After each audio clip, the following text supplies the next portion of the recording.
심석희 선수 사건을 보면서 정말 참담한 마음, 순간 제가 시간여행을 했나 하는 느낌이 들 정도로 거의 같은 내용이죠.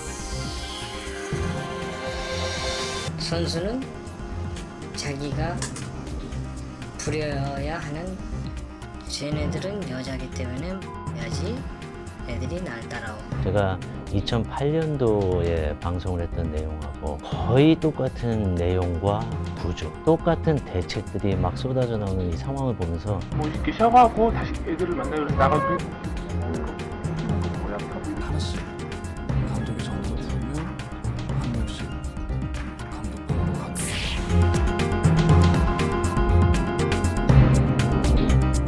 승리를 위해서 금메달이 인권보다 더 높은 가치를 인정받는 그런 대한민국 스포츠계의 현실이 구조화돼서 나타난 최악의 현상이다. 은폐 카르텔이라는 말이 있습니다. 처음 시작은 대부분 폭력에서 시작이 됩니다. 지도자가 폭력을 행사했을 때 부모들이 처음에는 난리가 나죠. 근데 이 다수의 분위기와 지도자들이 자, 이렇게라도 해서 이기지 않으면 대학까지 못합니다 라고 했을 때 부모들은 약자가 되죠. 왜?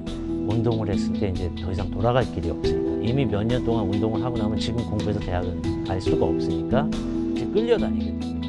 하나의 연계 과정이 있습니다. 폭력에서 시작하고 절대 관계가 되고, 이런 문제가 발생하면 우리 일반인 상식으로는 바로 이제 경찰, 검찰에 고발하고 형사처벌이 뒤따라야 될 것 같은데 거기서 다시 덮입니다. 지도자들이 서로 담합을 하고, 한 팀에 10명의 선수가 있는데 한 2~2명이 그런 문제 피해를 입었다고 하면 나머지 부모들은 지금 이렇게 팀이 깨지면 아무도 대학 못 가지 않습니까? 이렇게라도 해서 대학을 일단 가고, 대부분의 성폭력의 문제는 합숙이나 전지훈련 때 발생을 합니다.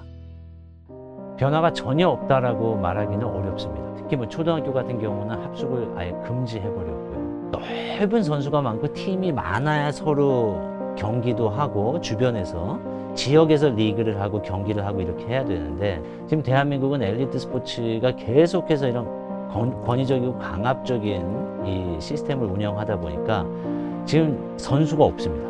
선수가 없다는 건 팀이 없죠. 그러니까 한 팀을 운영하기 위해서 선수를 여러 지역에서 쟤 좀 잘한다 그러면 다 데리고 옵니다. 그 통합이 불가능한 거예요.